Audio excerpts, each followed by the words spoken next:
Let's kick things off with something I've always wondered: what draws people to events like the African Aerospace and Defense Expo in the first place?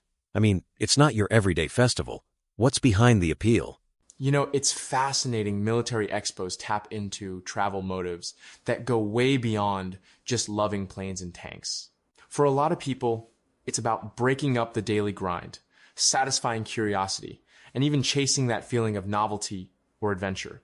There's also a social aspect. Folks want to connect with others who share their interests. That makes sense. I've noticed people get really excited about the unique experiences at these expos, like hands-on demos or seeing rare equipment up close. So it's about more than just military stuff, right? Exactly. The military theme is almost a backdrop for all sorts of enjoyment learning, socializing, even just having fun with family or friends. And based on the research, these motives play a big part in why people go and how they feel after the event. Funny you say that, because I've seen whole families come out, not just enthusiasts. It really does seem to have something for everyone. But that's not just luck, is it? There's some science behind why these motives matter. Great point. When we dig into tourism research, travel motives usually split into push and pull factors. Push factors are those internal urges, like wanting to escape routine or bond with loved ones. Pull factors are all about the destination's appeal. So in this case, the excitement of live demos, the chance to see cutting-edge technology, or even the festive atmosphere. So, if I'm hearing you right, someone might get pushed to seek adventure and pulled by the promise of seeing a fighter jet up close? Spot on. It's that combination, the inner drive meeting an enticing opportunity. What's interesting is, researchers have found that these motives actually shape the entire event experience, from how satisfied people feel to how likely they are to tell friends or come back. That actually reminds me of how marketers always talk about targeting the right audience. Knowing these push and pull factors probably lets organizers design events that really hit home for people. Definitely. And it doesn't stop there. These motives also connect to something much deeper: people's life domains. That's where things get really interesting. I'm glad you brought that up.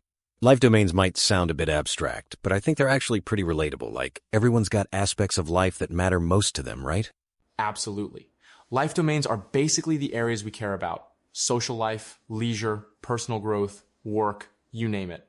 At an event like a military expo, someone might feel it enriches their social life because they meet new people, or their leisure life because they get to unwind and have fun. I love that idea. It explains why the same event can mean something totally different to two people. One person's there to geek out over history, another's just happy to spend a Saturday with friends.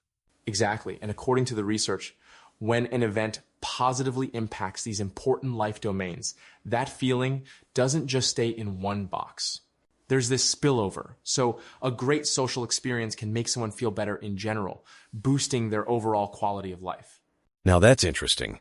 I've noticed after a really good event, I just feel better about life for a few days. I never thought about how that might be the spillover effect in action. That's exactly it. And events that touch several life domains at once, like social, leisure, and even self-growth, tend to have a bigger, more lasting, positive impact. So, let's get into the findings. After surveying nearly 300 visitors at the expo, what did the researchers actually discover about quality of life? Well, here's the cool part. They found a clear, positive relationship between people's motives for attending, the life domains the event affected, and their overall quality of life. Those who felt their social or leisure lives had been enriched by the expo also reported higher satisfaction with life overall. That's pretty impressive for a weekend event. Did anything surprise you about the kinds of motives and domains that really made a difference? Honestly, I was struck by how powerful the impact was from things like leisure and self-life. So just getting to relax, learn, or feel connected. And interestingly, positive experiences had a stronger effect than negative ones. So if the expo made someone feel good about themselves or their community, that really boosted their sense of well-being. Could you unpack why positive effects outweigh negative ones here? Is it just human nature to focus on the good? Partly, yes. But the research points out that positive impacts in key domains carry more weight, so a really enjoyable experience can overshadow minor hassles. It's a good reminder for event planners that creating those standout moments is worth the effort.